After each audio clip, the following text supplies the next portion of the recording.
We must stay hydrated, my brothers. We must stay hydrated.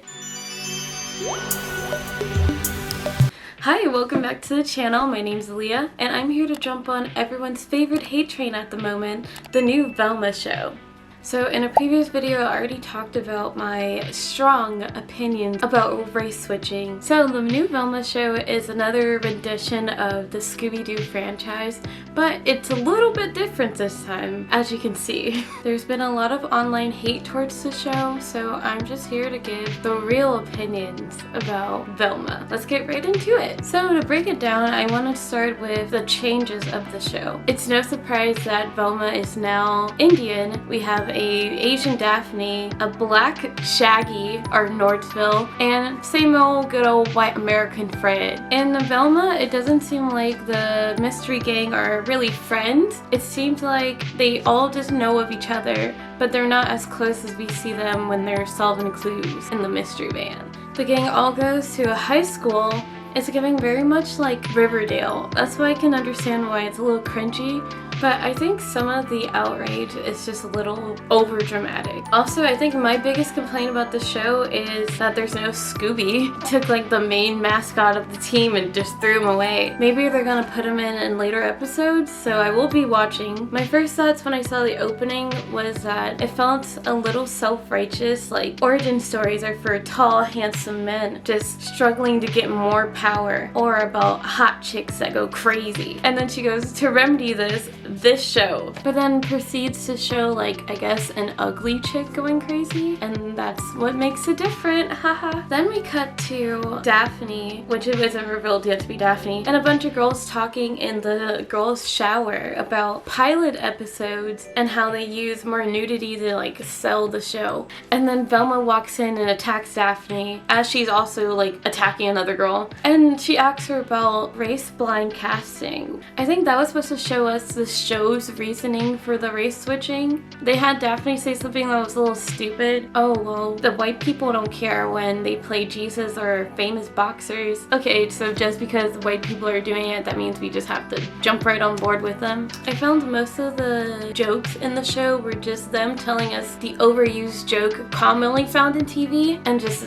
them showing us how they were gonna reverse it. For example, while they're in the locker room, there's this girl named Brenda who's found in the locker, and she falls out the locker and her head's missing, or her brains are missing. She was caught in Velma's locker, so they immediately arrest her. 2 lesbian cops walk in, and then they talk about how lesbian cops are known to be like the smart good cop, but oh, in this case these are dumb lesbians.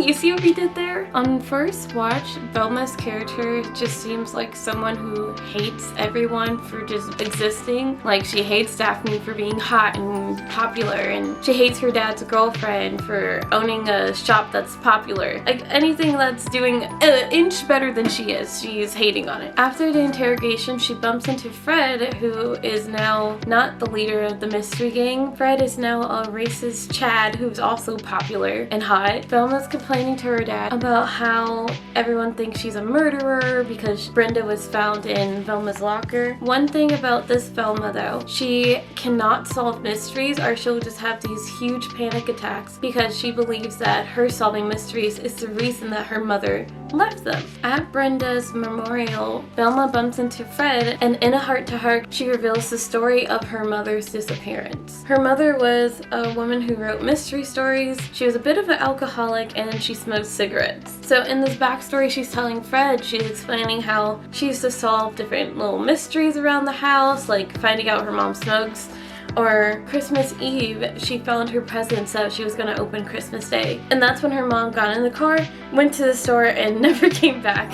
When the cops found her mother's car, there was just her glasses there and a gift left for Velma. Fun fact, this Velma doesn't actually need glasses, she just wears her mother's glasses. So that's something to note, how they kind of like ripped something that was authentic to the original character. So once the cops were interrogating Velma, they told her that in order to get off the hook, she would have to find who actually killed Brenda. She later meets up with Nordsville. He's supposed to be Shaggy, but he's not Shaggy, he's Nordsville. And he's a black journalist who doesn't like drugs. I thought their introduction for Nordsville was really funny because he was like, I left you like 6 VMs, voicemails. But when she meets up with Nordsville, he thinks Brenda's murder is on the Spooner girlfriend. He doesn't understand why the shop is so popular. He thinks it has something to do with drugs, which he doesn't like. Brenda was also a journalist he lent a camera to go investigate Spooners, and then she said she saw something in the bathroom. So with this new clue, Velma heads back home to check out what could have been on the camera Nordsville lent Brenda. But on the camera at home, she finds out that the Spooners waitress is actually a baby photographer who likes to take pictures of babies in cute little vegetable outfits. Her dad tells her solving mysteries wasn't the reason why the mom left. The mom actually left because she just left. She doesn't like the family anymore. And then we're actually shown the real reality of things. Velma created a false reality of her childhood to make sense of her mom leaving them.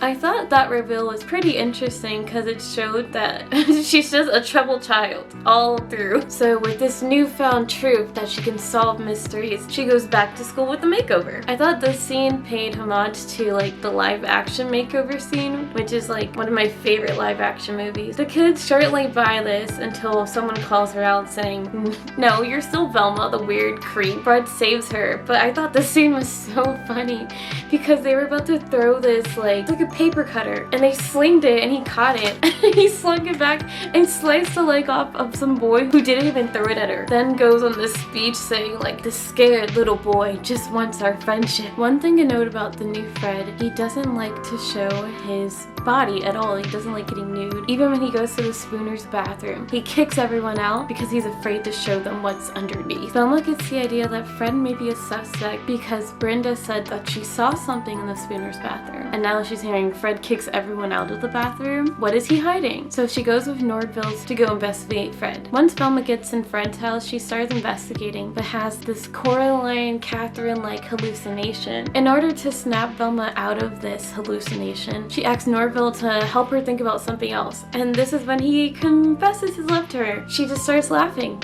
That snaps her right out. That was the medicine that did the trick. His unrequited love for Velma really hurts. She snaps back from hallucination land, and Fred tells her that he didn't hurt anyone. The thing that he was hiding was he hasn't gone through puberty yet, and he is clean, fresh shaven like a baby all over his body. So that's the big secret. And come to think of it, I've never seen Fred with facial hair. I think they're onto something. The truth is, he was trying to pay Brenda to keep quiet about his secret. But just in time, the cops bust in and pop 2 caps in his legs. Fred is down for the count. He's arrested and now the new suspect for Brenda's murder. So the episode ends with Velma framing Fred, despite there being evidence right there. Velma getting through her trauma and a false sense of security with a killer cliffhanger. So that was episode 1 of the new HBO Velma. On first thought, I really understood why people are upset at the show. I don't like race switching. I would rather you take an Indian girl and make a new mystery show with her instead of leeching off of nostalgia. On second watch, the outrage from this show kind of reminded me of the outrage Dave Chappelle got for his skit, just on the opposite spectrum. It's not that serious. You're not supposed to watch this show